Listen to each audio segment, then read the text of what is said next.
Welcome everyone to our NCAA social series, our episode number 22. I'm your host, Andy Katz. I'm pleased to be joined by a number of student athletes from across the country. We'll start with Cal volleyball player Preslie Anderson, Michigan football player Adam Shibley, and Kentucky basketball player Keion Brooks Jr. I want to go around here because there's obviously been a ton of news.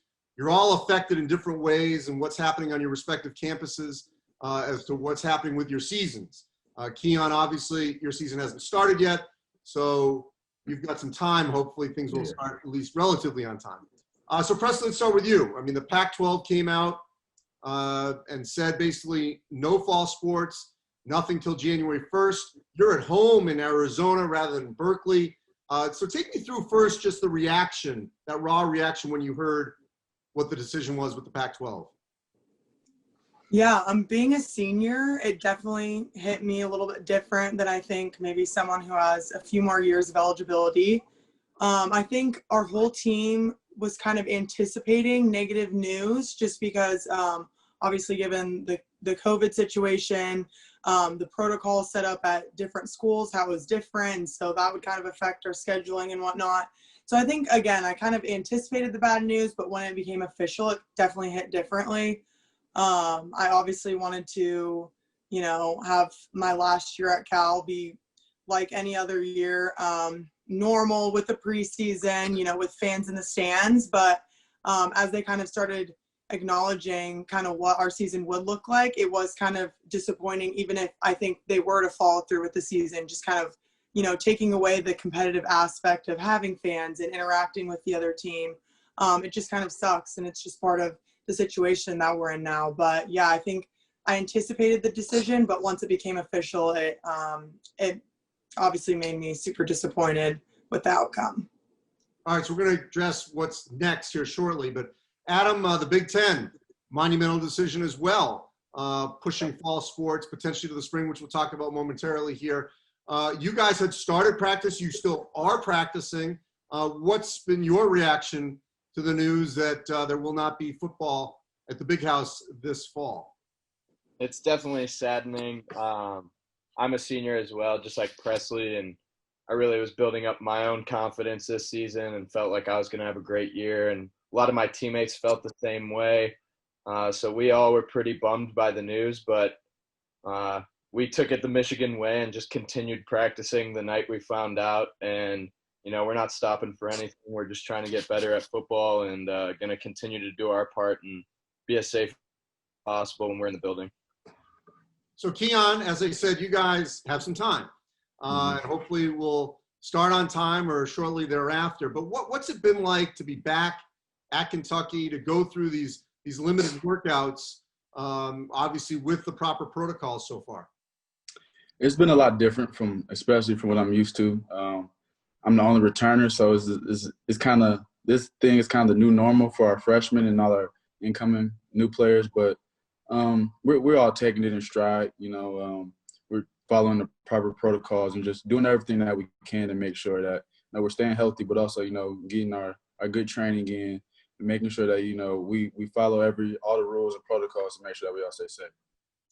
Yeah, I mean, as a sophomore and at Kentucky, obviously a lot of sophomores have become the leaders under John Calipari. How much added responsibility has that been for you, Keion, to make sure that your teammates, follow the procedures to ensure that we have a season? Oh, it's a burden that I'm taking on, but I'm ready for it. I understand. We have a lot of new guys, a lot of freshmen. You want to be able to live life when you finally get to college, go out, enjoy yourself, but just the times that we're in, I try to explain to them that, this is not the norm. This is abnormality, is different. And, but if we want to have a season, we have to, follow the rules, the protocols to make sure we're staying safe so we can eventually have a season. So to Keion's point, and I know, Preslie, you're not on campus, but we'll talk about that here momentarily. But for you, Adam, look, we can't ignore what's going on around the country. And I don't want to put this only at the blame of students that are living off campus or on, but clearly administrators are not messing around. I mean, we've seen that students are getting disciplined, expelled from student housing, if they're having parties. And it's just not the norm right now to to have those kind of social gatherings that are large, that potentially could be super spreaders. And we're seeing what happened at North Carolina and Notre Dame and Michigan State, your rival, NC State, making some tough decisions. What have you seen at Michigan in terms of student athletes and regular students really trying to be peer counselors, if you will, to say, look, you'll have plenty of time to party at some other time, but now is not the time. Yeah, I mean, I got back on campus early June, and right away, like, there was just a different commitment to staying safe, and I believe all of our student athletes have been really good about that. I live with 4 others, so that's kind of a nice group I get to hang out with on a daily basis, and there's really no need to try and push that to 30 people or even more than that right now. But a lot of the students are starting to come back from their hometowns now as school is about to start up in a couple weeks, and there's definitely like a different energy that feels to be beginning around our campus, but we just got to continue to stay focused and stay smart in this time. So Preslie, for someone who's not on campus, you're watching this all unfold from afar. What are you hoping that these other students around the country, potentially those that are even in Berkeley, make sure that they do, so that all of you can return to some sense of normalcy, hopefully at the latest at the beginning of 21?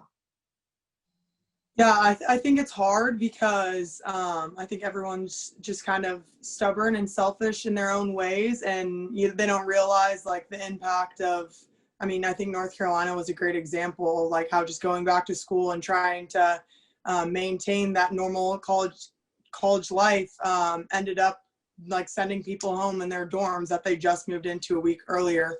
So especially for student athletes, I know Adam and Keion both kind of touched on it. It's just, you just got to know your priorities, like how much does the sport really mean to you? We're all here because obviously we want to excel. For them, they have the league after, so it's even more so important. But I think just making sure that we're being leaders throughout our teams and throughout our respective athletic departments is going to be huge, and that will hopefully create kind of like a wave in a sense, so that way other athletic departments start catching on that if we want to have a season anytime soon, there's just got to be rules and structure that we have to follow, and nobody wants to do it, but we all want to play and enjoy the feeling of winning a game again. All right, so to that point, Preslie, I'll go back to you. The spring or the winter, these sports were postponed. They weren't canceled. There's still hope that the fall sports will be played at some point in 2021. So with that as a caveat, how hopeful and optimistic are you that you will still get that senior season at some point during this 2021? Yeah, I try and stay as hopeful as I can. Obviously you kind of have to take it day by day with this situation, because I'm sure, just as the other two know, like they're probably getting bombarded with emails from campus updates. It's not just athletes that are being affected, it's other college students as well, which kind of makes it even harder attending such large universities like we do. But I'm hopeful. I'm hopeful for a spring season that, who knows, once 2020 is over and the bad luck is out the door, that we can finally start playing our sport again. And I'm curious to see kind of how that dynamic will look with us stacking on top of the basketballs and the other spring sports that are trying to have a season as well. Adam, really quickly from you before we're going to shift here with Keion. Yeah, I really don't know what to think anymore, but what I'm doing is putting my head down. I'm going to continue to work, and that's what all of our teammates are doing. So we're all going to hope for the best, but it's just like Preslie said, day by day, continuing to focus on how to get better and perfecting our craft each day. So, all right, so all three of you have important roles off the field of play, off the court. And Keion, I want to start with you. The NABC, the National Association of Basketball Coaches, has come up with a player development coalition. And you are a member of that with a number of other high-profile, top-returning players. And this is about engagement with the student athletes, the high-profile men's basketball players, with a number of issues. Obviously, COVID-19 is one, but most importantly, I would argue probably social justice issues and activism What do you hope that you can get out of this engagement that can be applied at a campus like the University of Kentucky? The big thing for me was, social justice and, player empowerment, just to get other athletes, other basketball players, and just, college athletes in general to understand that, we're more than an athlete. We have voices and we have pretty good platforms to, to inform people that, their voices can be heard, their voices should be heard, and that, that we are not just, like I said, athletes that just go out and play our sports and go home. We live normal lives just like everyone else, and that, when we use our voices to help others, I think that's a great thing that we can do. And Adam, you're a member of the Big Ten Anti-Hate and Anti-Racism Coalition that, if I'm not mistaken, I think that was in June when that came out. And there's a number of players, obviously, across the 14 Big Ten schools. What are you hopeful will come out of that coalition? I think the whole coalition is very hopeful that we will create some significant changes on our campuses and within our athletic departments. I've already seen some change starting to take place. We're having monthly unity calls with our campus. Like, all the student athletes are welcome, all the coaches and administrators. And it's kind of just a safe space for us to talk about different experiences, and people are coming forward, and really feels like that's starting to make a difference. But also we're hoping that people will start to actively think about the issues at hand much more than they were prior to the coalition forming. Preslie, yours that you're involved in are athletes using their power. What have you seen so far with that organization? Yeah, I mean, they both touched on it, but kind of just showing that we're more than athletes, we're more than our sport. At the end of the day, like, what we go through, our individual experience are still valid, and we can still react the way any human would react, even though sometimes, like, what we do in our sport seems so inhumane. And so I'm kind of just trying to use my platform and my social media following to kind of gain more traction to, the issues with race that are so predominant, maybe not in everybody's community, but in some of my teammates in my community, and kind of like how that looks, even if it's not like overt racism, it's just like microaggressions that are, I think, pretty predominant, that are a little bit harder to recognize, but still need to kind of diminish in a way.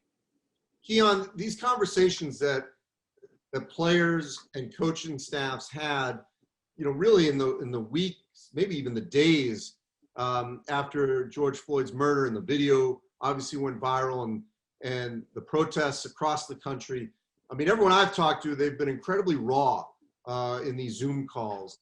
Now, obviously, you're able to at least be in person to some degree. But what were those early discussions like when you and your teammates and John Calipari and the staff got together to discuss this? I want to give Coach Cal his credit. He did a great job of making sure that we understood the severity of the situation and the social climate that we were in as a country. He brought in, we got a Zoom call together. He brought in one of our head police officers and, explained to us how we should act and react to, to other law enforcement and things like that. Like I said, he did a great job of just making sure that we understood that, that this situation was something that's scary, and quite frankly, it could happen to any of us, especially us, being a team full of minorities for the most part. It's something that's really scary, and I will really want to thank Coach Cal for making sure that they sat down with us and took the time to make sure that we knew that things are serious, and how we should react and act towards other law enforcement to make sure we can go home and see our families at night. And Cal's actually been at the forefront of the new McClellan initiative that empowers universities to look at obviously hiring and getting opportunity for minorities in departments across the country. And there's funding for that, and really there's an outreach. So he's done an outstanding job getting that going with Tommy Amaker from Harvard. Let me shift to you, Adam and Preslie. Conversations, those first raw conversations with teammates and staff, what were they like? Jim Harbaugh, the Michigan staff, for your football team, and then Preslie for you with your volleyball team. Why don't you go first, Adam? Yeah, it was definitely very emotional. We had a Zoom call as a full team. All the staff was on it as well, and Coach Harbaugh gave anyone the opportunity to speak that felt like they wanted to get something off of their chest. And multiple of my teammates spoke, and then I spoke about how being an ally on the team is super important as well, and spoke to all the people that could be a potential ally. And we all just kind of talked about how the team culture should be reflected in the community as well, because we feel like we do a great job of connecting people of all different races, people from different countries, and just to see that work on an everyday basis, like we just know that there is potential for that to change in our communities where people can operate together so well, and we can get rid of the microaggressions, get rid of all the racism. So it was definitely a powerful conversation, and I give Coach Harbaugh credit as well. He's always been super committed to having those conversations and being an advocate for change. Adam, what'd you hear from maybe any African-American teammates that might have, set you back a little bit, that maybe was something that you had not heard before or maybe had not realized?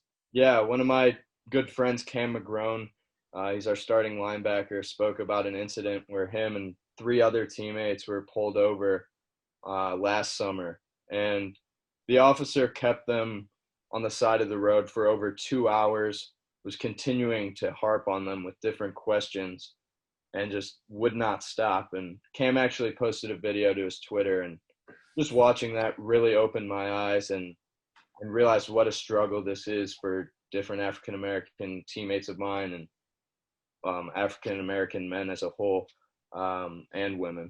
But yeah, I would just say seeing that really was something that just moved me and leaves me speechless. Preslie, before I want to just shift back to Keion for a second here. Keion, when you hear that, maybe when you're talking to your staff, I'm sure there were individuals that, had not heard stories like that I'm sure you've heard countless times, or parents who have not had to have that talk with their son about what you do at night if law enforcement engages with you because they don't even think about it. What did you hear from teammates or even from coaches when they heard stories that happen every day in this country? I think with the conversation that we had, even myself and my other teammates, we came to, a realization that this could happen to any one of us. At the end of the day, that we're kind of, I would say, ignorant to the fact that, that we're athletes, and we think that just because we go to these big universities or whatever, that something isn't going to happen to us, but it can. And I really think that with the conversation that we had, it made me really, put it in the forefront of my mind, and really made me open my eyes even more about it doesn't matter who you are or where you're from. You can be subject to these heinous crimes or acts. And like I said, it's scary, but if we just continue to educate one another, I feel like we can push through it and get through it together. Preslie, I want to give you a chance to tell me what happened when you guys had one of these conversations early on. Yeah, so for my team, even in the sport of volleyball, Black female volleyball players are definitely rare. And so I think it was almost more shocking to them to kind of hear the few experiences that myself and my 2 other Black teammates kind of had that they were very unaware about, because again, it's almost like what Keion was saying about kind of being ignorant about the situation, and it's to no fault of their own. It's the community, it's the people that they're around and the community that they're with. They don't really have to actively think about, the racist remarks or the microaggressions, but to me, it's very real, like my dad, who's half Black, he looks like he could be almost full, like he has very dark skin tone. And so when I saw the George Floyd thing, I just think, I was sitting there kind of like, this could be my brother who has, again, darker complexion than me. This could have been my dad.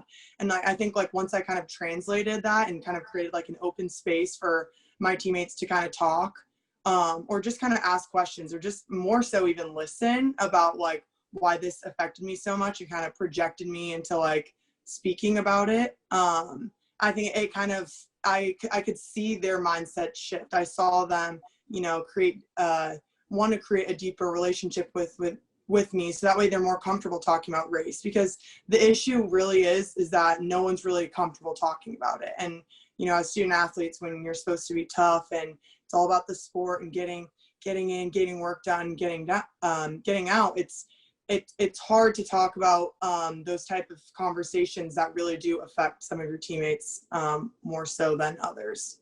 So to that point, Preslie, I mean, what's it been like being a minority in a mostly white sport? Yeah, I mean, at first, I think growing up, I didn't really realize it, that like every single one of my teammates didn't look like me. And even myself with lighter complexion and can kind of pass for multiple races, I think that also gets kind of overlooked, which kind of feeds into, you know, more microaggressions about me, you know, kind of acting too white or having way too many white friends, which kind of discredits who I am as a person and kind of how I was raised. And so it was kind of really important for me to find my voice. And, you know, if I am going to be one of the few, you know, Black volleyball players, I'm going to speak up about the black, what it means to be Black, not even just a Black athlete, but as a Black person, you know? So it's kind of finding validation through these conversations for sure. And one other topic I just want to touch on here is mental health, because we shouldn't gloss this over. Every American and everyone in the globe is obviously stressed and anxious over this pandemic. For student athletes like yourselves, this uncertainty, for Preslie and Adam, not having your sport you built up senior year, and it goes away. And so I want to go around, and I'll just start with Keion, and we'll go back up to Preslie. You know, Keion, with yourself, with your teammates, how do you make sure that everyone's okay, and it's okay to talk about not being okay during this time period and the stress and this anxiety that everyone's going through, especially student athletes? Me, you know, being the only returner for the most part, and you know, having to be a leader of this team, I try to express my vulnerability to my teammates. I think that's, you know, a great attribute of a leader. If you can be vulnerable and, you know, express to your teammates that, you know, that we all have bad days. We all, you know, struggle at times with this or with that. And then also just making sure we stay in constant communication with each other. You know, when we first got here, we had to quarantine for about 10 or so days. And I'm pretty sure you start to lose your mind when you're just looking at the same walls and the same thing every day. But, you know, with us being able to, you know, have a group chat thread where we can constantly still communicate with each other, talk to one another, and just simple stuff is just, you know, laughing and joking around can really, you know, do its due as far as your mental health. Just feeling like that you have somebody to lean on at all times. I think that's really an important thing we need to focus on at this time, that, you know, you're not going through it alone, that you have people with you that are going through the same thing. And if you rely on one another, that you can get through it together. Adam? For me, I would say, you know, I'm very thankful that we have a team of individuals at our university that is super committed to making sure that all of the student athletes are doing well with their mental health. And, you know, as soon as our season got canceled, I got a text from a counselor saying, Adam, if you ever need to talk, I'm here for you. Sorry about the news. And that was just really powerful for me. And I'm so thankful that we have those resources. But as Keion was saying, I think it could be a little different for each person and how they deal with their emotions and what's going on in the world today. For me, I lean on my faith and I meditate each day to try and get my mind in a space that will make me feel comfortable and put me in a happier mood. But I know there's lots of different ways that people attack these things. And another way that I would recommend for a lot of people is just speaking with your teammates. You know, you've built these bonds, these friendships where you can confide in people. And, you know, when I come home to my roommates, we all sit down and like have a big conversation just about how the day was. And that always leads to laughter and just talking about different things. So it gets your mind off of the troubles that are present today. Preston? Yeah, similarly, so I'm a captain on my team. I consider myself a leader, even if when I wasn't officially when I didn't officially get that title. But being in that position, a lot of people come to me for help, for questions, and they know that I'm always going to be there for them to lean on me. And I've kind of very recently kind of said like, hey, I know you guys always know that you guys can come to me, but I'm going to need to start leaning on you. And kind of like Keion touched on, like being vulnerable is like, it's such a gift and it shouldn't be overlooked and it shouldn't be shamed upon either. And the more that leadership, not only like the captains on the team, but the staff, the coaching staff starts recognizing how different of an environment you can create by talking about things that make people uncomfortable. It really changes the energy in the room. I find myself in such a better mood when I'm around my teammates because they get me, not just as a volleyball player, not just on the mistakes I made or whether I'm scoring points for them, but, in my deepest, truest self. And so it's nice to know that you're surrounded by a community, and in a bigger sense, the Cal Athletics community for me, who has my back. And, you have those resources as a student athlete, and it's just making sure that you utilize them and you're not afraid to ask for help, because that's usually the thing keeping you from being great is asking for help. Everybody wants to do it by themselves, but it's so awesome having people to lean on, people to talk to when you're going through it. And in the long run, it'll make you stronger. Well, I'll tell you, to all three of you, to Preslie, Adam, and Keion, I really appreciate this. I think the thousands of athletes across all divisions, NAIA, everyone that competes, I think will benefit from listening to your voices. I mean, all of you are leaders in your own right, going through, like everyone else, an incredibly difficult time as you're trying to sort of navigate what lies ahead. Stay safe. Hopefully we'll be talking about your sports sooner than later. Remain positive and all this. And to everyone out there, you can always go to our ncaa.org/social series. We've got all 22 of these archived. They've been great conversations throughout the course of this pandemic. We're going to continue this even after. So we've got a good thing going. We've got great conversations that have been informative, educational, for the greater good here within the NCAA. To everyone, appreciate it. We'll talk again next week. Stay safe. I'm Andy Katz. Thanks for watching.